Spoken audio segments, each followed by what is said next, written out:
Hello guys, मैं Amardeep Kumar maths learning YouTube channel पे आपका पुनः स्वागत करता हूं। हम लोग ट्रिग्नोमेट्री पढ़ रहे थे, उसमें कुछ कंसेप्ट को देख रहे थे। ट्रिग्नोमेट्रिकल आइडेंटिटीज के बारे में पढ़ रहा था। पिछले दो क्लास में हमने sine square theta plus cos square theta equal to 1 इसके कुछ एप्लीकेशन को दिखाया था। आज के क्लास में हम इसी के कुछ नेक्स्ट एप्लीकेशन को देखते हैं, किस तरह से इसको इम्प्लीमेंट करते हैं। वेरियस टाइप ऑफ क्वेश्चन जो होते हैं उसमें इसको यूज करने का तरीका जो होता है चेंज कर जाता है। बस इसी को इसको आप कितने तरीके से अंडरस्टैंड कर पाते हैं, यही मेन आपका मोटिव होना चाहिए। अगर sine square theta plus cos square theta equal to 1 लिखा गया है बाबू, sine square theta plus cos square theta equal to 1 लिखा गया है, इसको ऑब्जर्व कीजिएगा। तो यहाँ पर साइन स्क्वायर थीटा का कोफिशिएंट क्या है, 1 है। कॉस स्क्वायर थीटा का कोफिशिएंट क्या है, 1 है। आज हम इसी पर बातें करेंगे। अगर कोफिशिएंट 1 दिया है तब तो इस कंडीशन को सेटिस्फाई कर दिएगा, आइडेंटिटी को फुलफिल सेटिस्फाई करेगा। अगर 1 नहीं दिया है तो इसको मैं क्या करूँ कि ये चीज़ें इस कंडीशन पर फुलफिल हो जाए। तो चलिए मैं आपको एक क्वेश्चन दे के दिखाता हूँ। जैसे आपके बोर्ड पे क्वेश्चन डिस्प्ले हो रहा है, जिस क्वेश्चन को देखिए और इसको सोल्व करने की वैल्यू फाइंड आउट करने की आपसे पूछा जा रहा है। जैसे क्वेश्चन क्या कह रहा है कि 6 साइन टाइम्स ऑफ साइन के 4 alpha, 6 sine power 4 alpha plus 3 cos के पावर 4 अल्फा इक्वल टू 2 दिया हुआ है। यानी ये गिवन कंडीशन आपके पास है और इसकी वैल्यू फाइंड आउट करने के लिए पूछ रहा है। हम चाहते हैं क्या, अगर sine square theta plus cos square theta equal होता तो इसकी वैल्यू क्या हो जाती, 1 हो जाती। बट यहाँ स्क्वायर का भी को भी स्क्वायर कर दिया गया है, ऐसा कोफिशिएंट भी डिफरेंट है। तो फर्स्ट ऑफ ऑल मैं यहाँ पर 1 बनाने की कोशिश करता हूँ। अगर 2 से मैं इसको क्या कर दूँ, डिवाइड कर देते हैं, तो क्या हो जाएगा 6/2 साइन स्क्वायर अल्फा इंटू लिख सकता हूँ ना बाबू साइन स्क्वायर अल्फा। कोई प्रॉब्लम? आशा करते हैं तक सबको समझ में आ रही होगी। आगे इसको क्या लिखें, 3/2 कॉस के पावर 4 अल्फा है ना, cos square alpha into cos square alpha equal to 1। अब क्या होती है, अगर साइन स्क्वायर थीटा यहाँ भी दिख रहा है, कॉस स्क्वायर थीटा यहाँ भी दिख रहा है, प्लस में साइन है, तो इस आइडेंटिटी को सेटिस्फाई कर देता। बट इसकी वैल्यू 1 होती तभी ना। अगर इसकी वैल्यू 1 हो जाए, इसकी वैल्यू 1 हो जाए तो क्या हो जाता है, sine square alpha plus cos square alpha equal to 1। तो क्यों नहीं इसकी वैल्यू को 1 से इक्वेट कर देते हैं। अगर इस कंडीशन को सेटिस्फाई करेगा तो ओनली 1 पॉसिबिलिटी है कि इसकी वैल्यू क्या होनी चाहिए, 1, और इसकी वैल्यू क्या होनी चाहिए, 1। जब इसकी वैल्यू 1 होगी तो हम लोग क्या लिखेंगे, 6/2 sine square alpha equal to 1। देखिए ये कैंसिल हो जाएगा ना, यानी साइन स्क्वायर अल्फा की वैल्यू क्या होगी बाबू, 1/3। यहाँ से हमने साइन स्क्वायर अल्फा निकाल लिया। अब यहाँ पर आएंगे तो क्या होगा, cos square alpha equal to क्या हो जाएगा, 3/2, तो रेसिप्रोकल में 2/3। यानी मेरे पास पता चल गया कि साइन स्क्वायर अल्फा की वैल्यू पता चल गई और कॉस स्क्वायर अल्फा की वैल्यू पता चल गई। अब वैल्यू किसकी पूछी जा रही है, सेक। यहाँ पर क्या करेंगे, हम इसकी वैल्यू को सब्स्टिट्यूट करेंगे। जब सब्स्टिट्यूट करेंगे तो देखिए क्या है, 7 टाइम्स ऑफ कोसेक का पावर से 6 अल्फा है, तो कोसेक क्या लिखेंगे हम, कोसेक स्क्वायर अल्फा का क्यूब कर दूं, कोई प्रॉब्लम नहीं। ये 8 है लिखा हुआ। अब देखिए सेक के पावर 6 अल्फा है, क्या सेक स्क्वायर अल्फा का क्यूब लिखा हुआ है ना। ये देखिए तो कोसेक स्क्वायर अल्फा क्या होता है, साइन स्क्वायर अल्फा का रेसिप्रोकल है। साइन स्क्वायर अल्फा मुझे मालूम है क्या, 1/3, तो ये क्या हो जाएगा, 3 का क्यूब हो जाएगा plus 8 times of sec square alpha क्या होता है, कॉस का स्क्वायर अल्फा का रेसिप्रोकल होता है। कॉस स्क्वायर अल्फा की वैल्यू क्या है, 2/3, तो सेक क्या हो जाएगा 3/2 का होल क्यूब।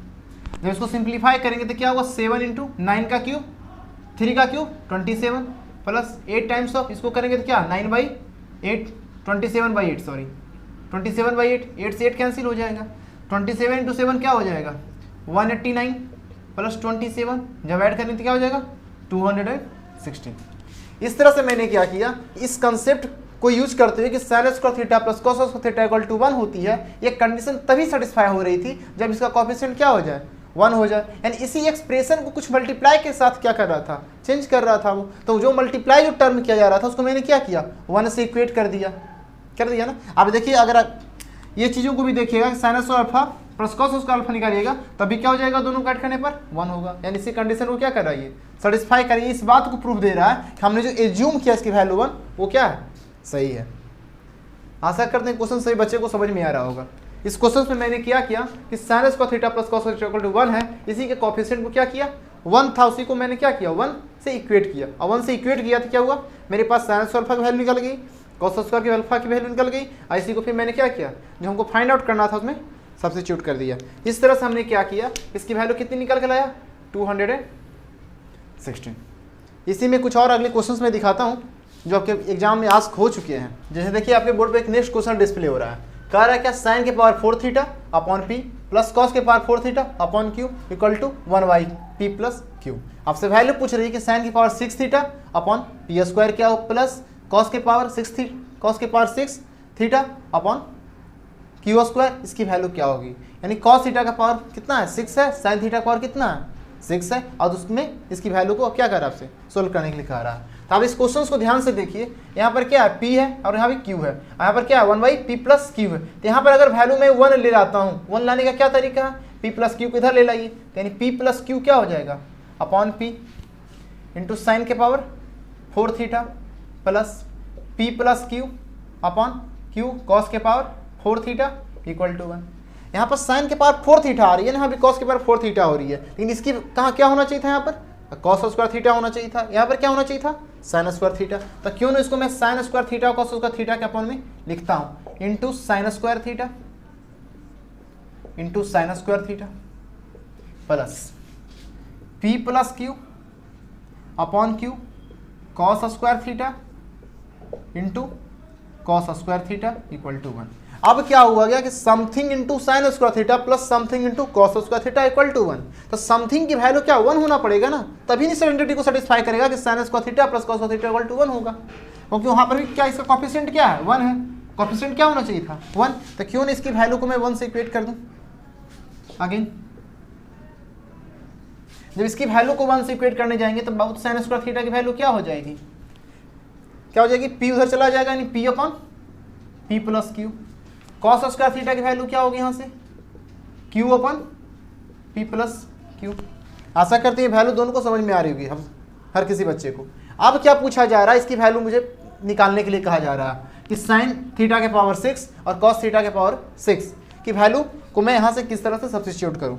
यहाँ से मैंने क्या किया, साइन स्क्वायर थीटा की value p/p plus Q, cos square theta क्या हुआ q upon p plus Q. अब यहाँ पर क्या करें, साइन के पावर 6 ही था और कॉस के पावर 6 थीटा की वैल्यू को सब्स्टिट्यूट करना है। इसको सब्स्टिट्यूट करने की कोशिश करेंगे तो किस तरह से लिखेंगे, देखिए तो साइन के पावर जो 6 थीटा लिखा है बाबू, इसको क्या मैं लिख सकता हूँ साइन स्क्वायर थीटा का whole cube upon P square.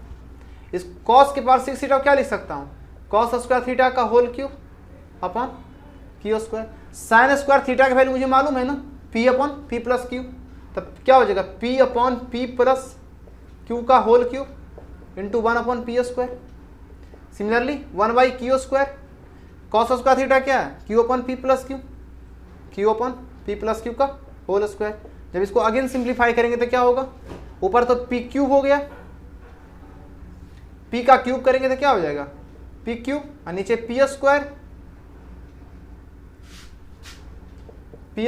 Into P plus Q का होल क्यूब प्लस 1/क्यू स्क्वायर इंटू क्यू का क्यूब हो जाएगा अब p प्लस क्यू का होल क्यूब। देखिए ये क्यू स्क्वायर इसको कैंसिल कर देगा ना, p स्क्वायर इसको भी कैंसिल कर देगा, यानी ओवरऑल क्या बचेगा ऊपर में p upon p plus Q का whole cube plus q upon p plus Q का होल क्यूब। जब इसको ओवरऑल सिंप्लीफाई करेंगे तो क्या होगा p plus Q upon p plus Q का होल क्यूब, यानी ओवरऑल सिंप्लीफाई किया तो क्या आ गया मेरे पास में p प्लस क्यू का 1 अपॉन पी प्लस क्यू का होल स्क्वायर। इस तरह से मैंने क्या किया कि इस कंसेप्ट को यूज करते हैं, कोएफिशिएंट कॉन्सेप्ट इसको कह सकते हैं कि क्या इसके कोएफिशिएंट को मैंने 1 क्या किया सब से इक्वेट किया और वहाँ से वैल्यू मैंने ट्रिग्नोमेट्रिक रेशियो की वैल्यू फाइंड आउट किया और उसको मैंने यहाँ पर सब्स्टिट्यूट किया। इस तरह से मैंने क्या किया, इस क्वेश्चन का जो गिवन फाइंड आउट करना था जिस एक्सप्रेशन की वैल्यू मैंने इजीली फाइंड आउट कर लिया। इस तरह से इसकी वैल्यू क्या निकल के आई 1 अपॉन पी प्लस क्यू का स्क्वायर। That's your answer. आशा करते हैं सभी बच्चों को इस क्वेश्चन समझ में आ रही होगी। इसी तरह के कंसेप्ट को देखने के लिए एक और क्वेश्चन मैं आपके सामने दिखा रहा हूँ जो कि जिससे कि आपका और भी कंसेप्ट क्या हो जाए क्लियर हो जाए। आपके बोर्ड पर एक क्वेश्चन डिस्प्ले हो रहा है कि 15 sine cube alpha plus 20 cos cube alpha equal to 10। तो आपकी वैल्यू फाइंड आउट करना है कि 10 sine alpha plus 15 cos alpha की वैल्यू क्या होगी। क्या करेंगे, उसी कंसेप्ट से चलेंगे, sine square theta plus cos theta equal to 1, but वहाँ पर क्या था कोएफिशिएंट उसका 1 था। इसके कोएफिशिएंट को 1 बनाने की क्या करेंगे, कोशिश करेंगे। फर्स्ट ऑफ ऑल 12 को क्या करें 1 बनाएं। 1 कैसे यहाँ पर आ सकती है 12 से डिवाइड कर देते हैं, तो 12 से ऐसे डिवाइड करेंगे बाबू तो क्या हो जाएगा 15/12 sign cube alpha plus 20/12 cos cube alpha 12/12 1 हो गया। अब यहाँ पर 1 तो मैंने बना दिया, बट यहाँ पर क्या होना चाहिए था, साइन स्क्वायर अल्फा और कॉस स्क्वायर अल्फा, तभी इसकी वैल्यू 1 होगी। तो यहाँ पर साइन स्क्वायर अल्फा क्या करते हैं, इसे ब्रेक करते हैं, 15/12 into sine alpha into sine square alpha plus ये हो गया 20/12 into cos alpha into cos square alpha equal to 1। इस ओवरऑल एक्सप्रेशन को देखिए आप, तो क्या लिखा हुआ, something into sine square alpha plus something into cos alpha square alpha equal to 1। इसका मतलब क्या है, अगर इस समथिंग की वैल्यू 1 हो जाए तो क्या sine square alpha plus cos square alpha equal to 1, इस कंडीशन को सेटिस्फाई कर देगा। तो इस कंडीशन को सेटिस्फाई करने के लिए इसकी वैल्यू क्या होनी चाहिए, 1 से दोनों को इक्वेट कर देंगे और इसकी वैल्यू 1 डालेंगे तो क्या हो जाएगा, 15/12 की value sine alpha equal to 1, यानी साइन अल्फा की वैल्यू क्या होगी बाबू 12/15। ये देखिए तो कैंसिल हो जाएगा 4/5 से। इस तरह से हमने क्या किया कि साइन अल्फा की वैल्यू क्या निकल कर आया 4/5। यहां से आइए 20/12 कॉस अल्फा की वैल्यू क्या होगी 1, यानी कॉस अल्फा की वैल्यू क्या हो गई 12/20। देखिए तो 3/5। इस तरह से मैंने क्या किया कि कॉस अल्फा की वैल्यू 3/5 निकाल लिया। साइन अल्फा मुझे मालूम हो गया, कॉस अल्फा भी मुझे मालूम हो गया। यहाँ पर क्या करें हम, सब्स्टिट्यूट कर देते हैं। तो क्या लिखा गया है 10 टाइम्स ऑफ साइन अल्फा की वैल्यू क्या है 4/5, 15 टाइम्स ऑफ कॉस अल्फा की वैल्यू क्या है 3/5। 5 से तो 3 टाइम्स, ये 5 से 2 टाइम्स, यानी 8 + 9 इक्वल टू 17। इस तरह से हमने क्या किया, इस एक्सप्रेशन की वैल्यू को फाइंड आउट कर लिया। आशा करें सभी बच्चे को समझ में आ रही होगी। आज की क्लास को हम यहीं पर स्थगित करते हैं। अगले क्लास में हम लोग इसी का एक नेक्स्ट कंसेप्ट को देखेंगे, that is known as substitution method. इसी कुछ वैल्यू दिया हुआ रहेगा, उसको सब्स्टिट्यूट करके किस तरह से इसको एलिमिनेट करते हैं, किस तरह से इसको इम्प्लीमेंट करते हैं, वो हम लोग अगले क्लास में कंसेप्ट को देखेंगे। थैंक यू, धन्यवाद।